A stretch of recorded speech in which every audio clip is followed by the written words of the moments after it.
Hi folks, I have been having a conversation, quite a lengthy one, on the messenger service from someone who watches my videos about the subject of non-duality. It became very interesting because he is approaching non-duality from a perspective that I think is not only wrong but actually quite dangerous to oneself, that is.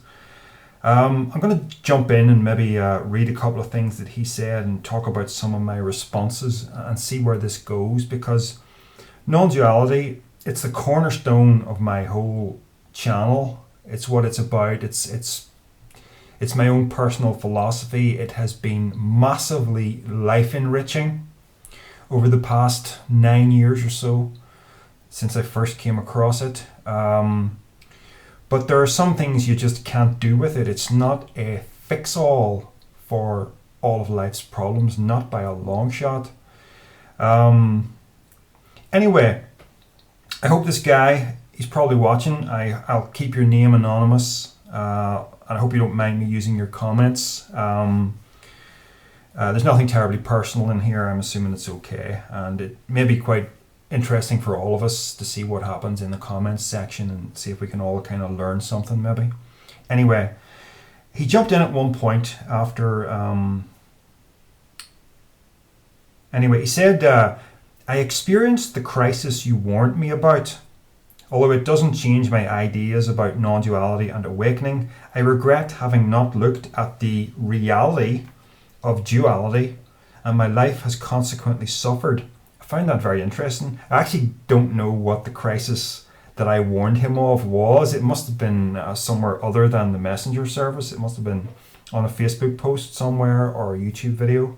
So I can't remember what that was, but I kind of have an idea because I've come across a bunch of people who have approached non-duality in the fashion that how do I describe it?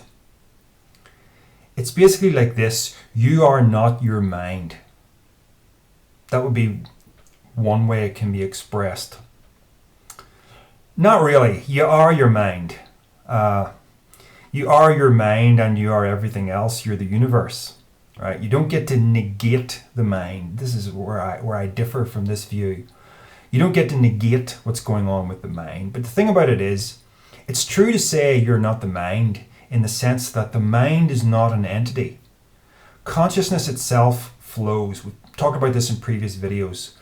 Consciousness cannot be pinned down as a thing. It's more like a flowing river. And the analogy that I've used before is that you can't jump in the same river twice because it's constantly flowing, so you're jumping into a different river. Consciousness is the same. Consciousness is different from one moment to the next. You are not the same as you were when you were 10. There's no you in the sense of something stationary, static, unmoving, definable. You can't find the borders of this thing that you call you and pin it down. It just oozes out of your grasp every time you try to conceptualize it.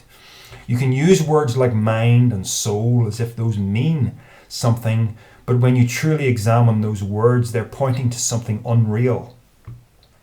And that is the truth of non-duality, right? Understanding that there's nothing sitting in here.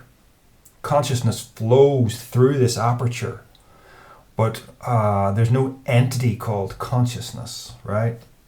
Anyway, you can get the background on all that by watching previous videos.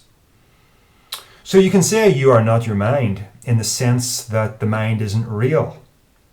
But the thing that is going on here is very real. So when you say you're not your mind, as a way of kind of insulating yourself through disidentification from the mind, insulating yourself from what's going on here, yeah, you can pretend that you can do that, but you can't really do that. And it's dangerous. And I have watched videos of people on YouTube who have had a kind of psychotic break as a result of pursuing spirituality in that fashion.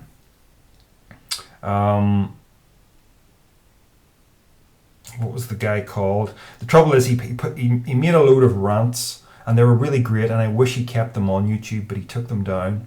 I forget the guy's name. It doesn't matter anyway. The content is gone from his channel. But it was great hearing him rant and sort of come to his senses. And it's funny that these people who disassociate from the mind, they consider themselves to be awakened. But then later, you might get a really big wake-up call when you discover that you can't disassociate from the mind. See, the idea is that you're not just awareness. You're not just awareness. You're pure awareness.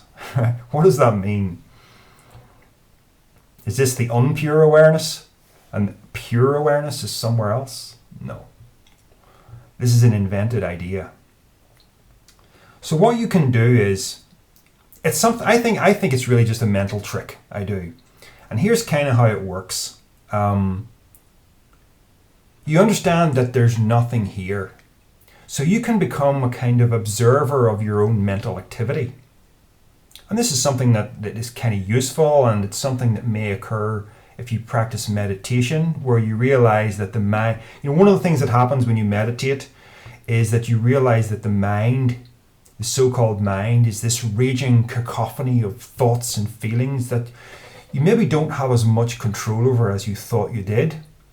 So you can consciously turn yourself inward like that and just observe what's going on without judging it.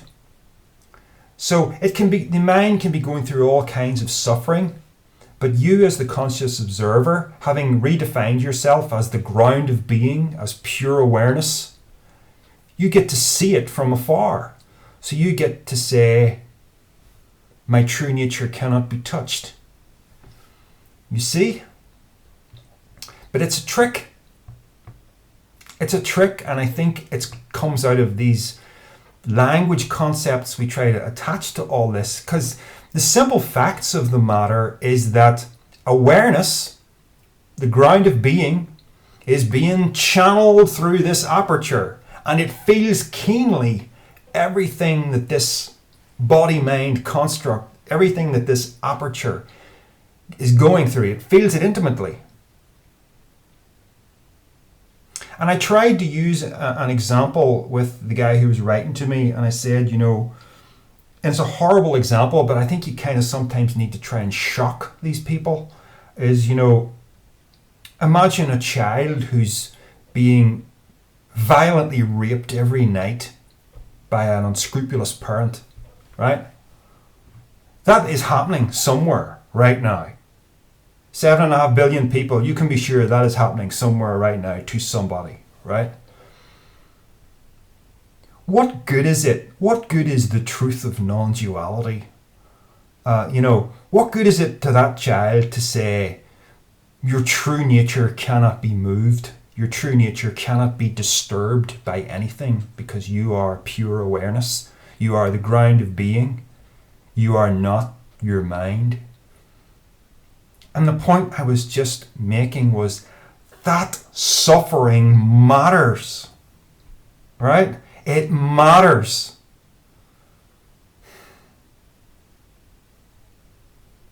So,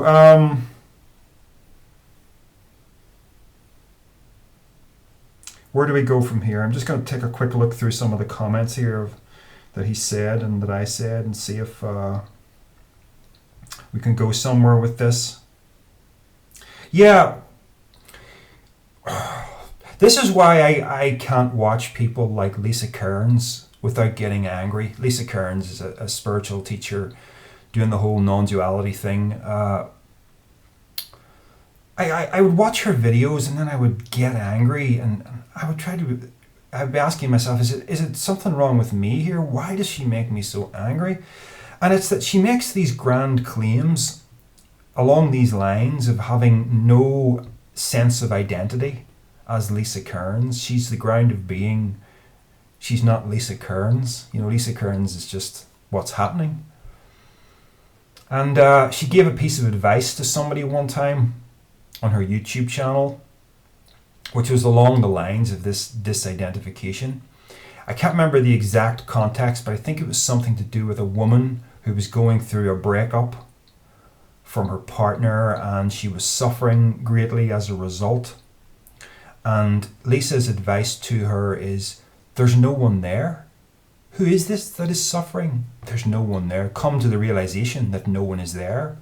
There will be no suffering then. You know? And this felt so wrong to me, because our relationship ties, our attachments are very important to the human experience. But I also felt there was a huge hypocrisy with her, in that in every video that you see, she has taken great care with her makeup. And it's not just a little bit of makeup. She's made her eyes very dramatic. She's very obviously been to a professional hairstylist. She has her nails done.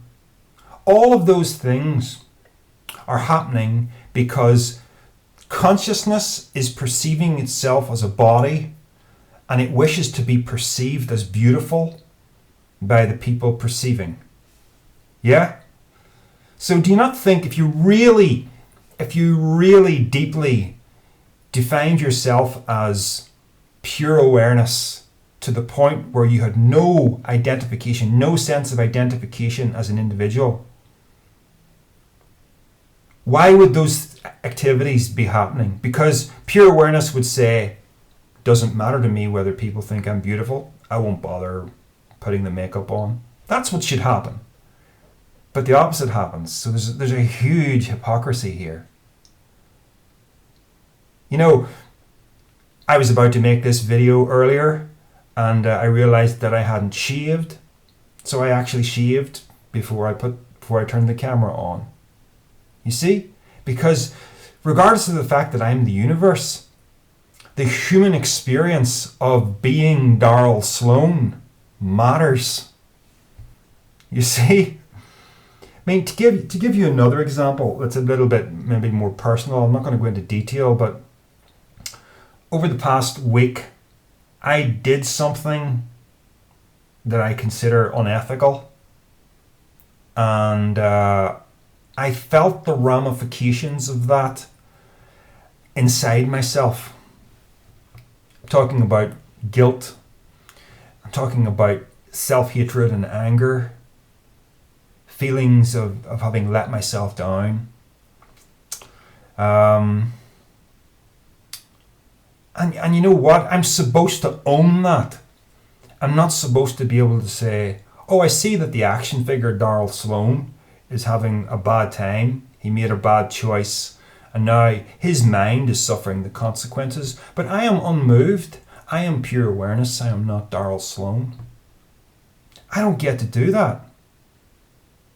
Because the universe is feeling itself intimately as Darrell Sloan right now. I have to own what I do. And if I don't, if I try to disassociate in that fashion, I think it's a form of repression or suppression. I'm not sure which word to use in this context, but I think this is the thing that causes the psychotic break that some people seem to experience. The idea of pretending that you're in a state of serenity because you've kind of compartmentalized the mind in a certain way that makes that semi-possible, you know? I think it's important for me to feel guilty if I do something wrong. Because this isn't often talked about in spiritual circles, but you could use this non-duality teaching to basically live the life of a psychopath. You could do whatever you want. You could stomp on a baby's head. As long as you get to disassociate and go, oh, that's not happening to the real me, the universe. It's only happening to the action figure, who is not the true self. You see how crazy that is? There's an interesting video that kind of tackles this matter, and I'll link it below if I can find it. It's a debate that is between Tim Freak, Lisa Cairns, and Gary Weber, W-E-B-E-R, the single B, Gary Weber. They're all sitting and they're on a panel at, might be the Science and Non-duality conference or something. I'm not sure where it is, but they're on a panel. And Tim Freak, who is a pretty decent philosopher, I have one of his books here. Mystery Experience. That was a really worthwhile read. He has parts of his philosophy that I don't like. But he's very clear in this idea that you don't get to disassociate. You are the individual. There's a chapter in that book called The Ego as the Hero, which is an interesting take on things. You normally hear about we got to suppress or defeat the ego. Yeah. But Gary Weber and Lisa Cairns were both on the other non-duality track, the one where you can just be pure awareness and the body doesn't matter and the mind doesn't matter. And Gary said something that I thought was just crazy. And he couldn't see his own craziness. And he said, "My last great attachment in life was my attachment to my daughter." So the idea is, if you're unattached, you have nothing that can basically, unattached to possessions, I understand that, but, no attachments to people. So you have a kind of serenity about you because you don't have to lose anything. You can't be moved if you're not attached. And it's as if that's a good way to be. It's not a good way to be because it steals all the vitality out of your life. But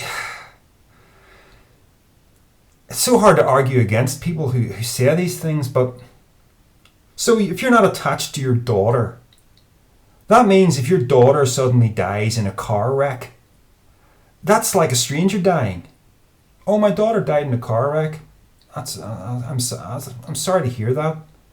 Because that's the reaction I would have to a stranger dying. I don't know them. I'm not attached to them. I don't really have any feelings about them. Other than I can kind of empathize with the fact that their family's going to be going through loss. But can I feel it as if it's happened to a close family or family member or friend of mine? No. There are certain people in my life, if they died, I would be devastated. And there are certain people that I just wouldn't be. Because I'm not attached to them, but I am attached to the others. They matter to me. The universe expressing itself through these people matters to the universe expressing itself through this guy. And we're not built to carry the whole world on our shoulders, to care about the plight of everybody, because if that would just drive us completely insane, because there's so much terrible things happen to so many people in the world. My last great attachment was my attachment to my daughter. If you can say that and not realize that you've completely lost the plot, I don't know.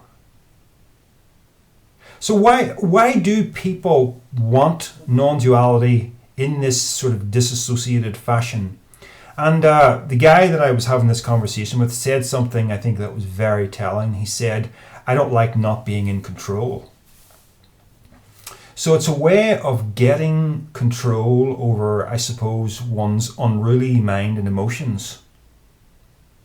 Because the mind is responsible for our suffering.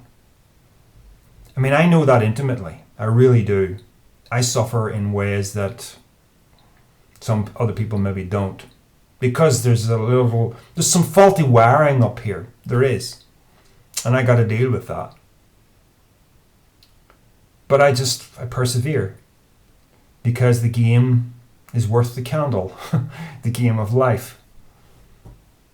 I don't want to turn my life into a kind of living death where I'm so determined not to have any sort of discomfort up here that I want to flatten out my whole emotional life through getting rid of attachments, through disassociating from the body. I want to flatten that all out so I can just have bliss. And the trouble then is that you don't get anything else. You're just blissed out and you're good for nothing in life. All of the vitality is stolen from your life. Let me see if I can call something else up here that he said that I thought was interesting.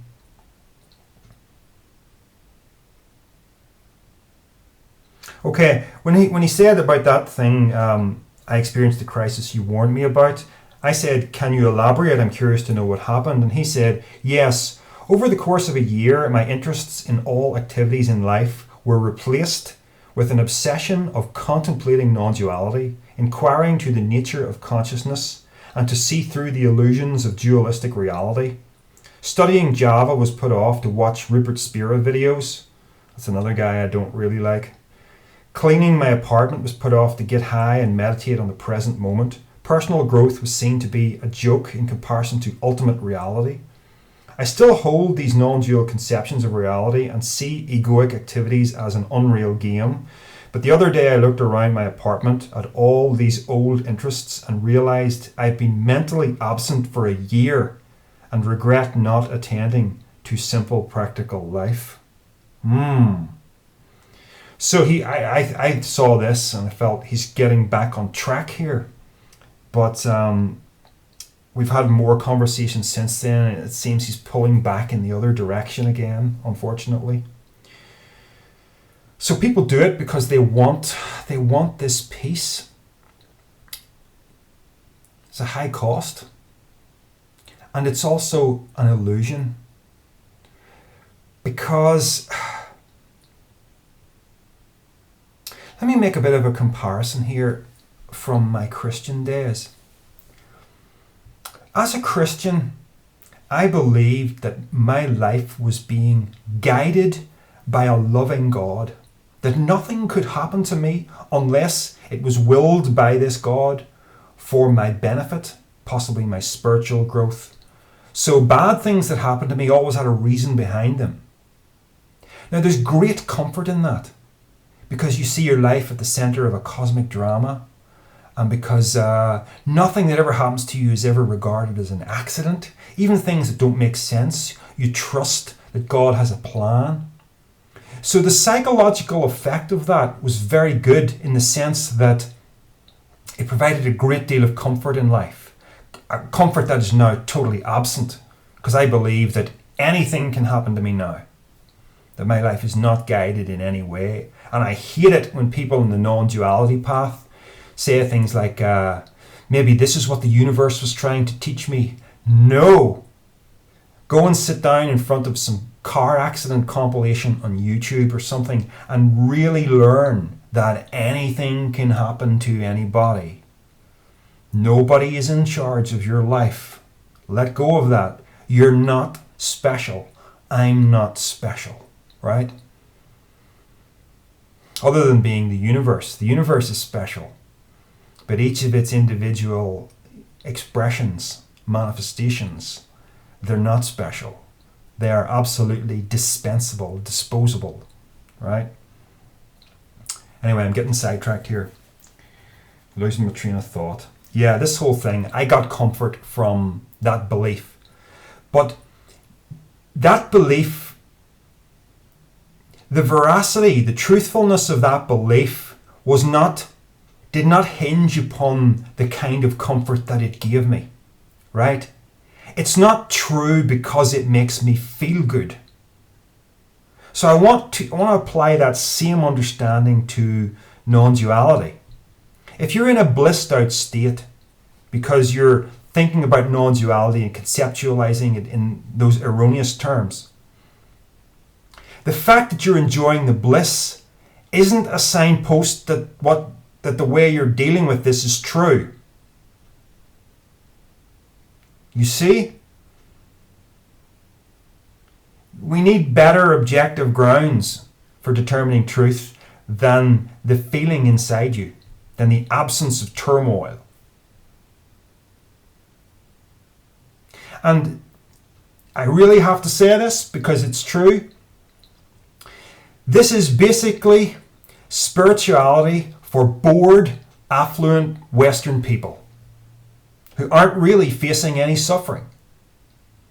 This only works when you're not really facing real suffering, because you know you might be, right? Like I said about the idea of a child being raped, or picture a little boy crawling in the African desert covered in flies, stomach all bloated out through malnutrition, What good is this teaching to a person in that state who feels keenly his own suffering? Enter the disassociated state of identifying yourself as pure awareness, and everything's all right. It's not all right. That suffering matters. So we have this, I made a video a long time ago. It didn't get very many hits, and it was on this kind of theme, and it was called Test Spirituality with Reality. Because none of these people with this weird take on non-duality, none of them are really facing reality. This is a mental placebo pill.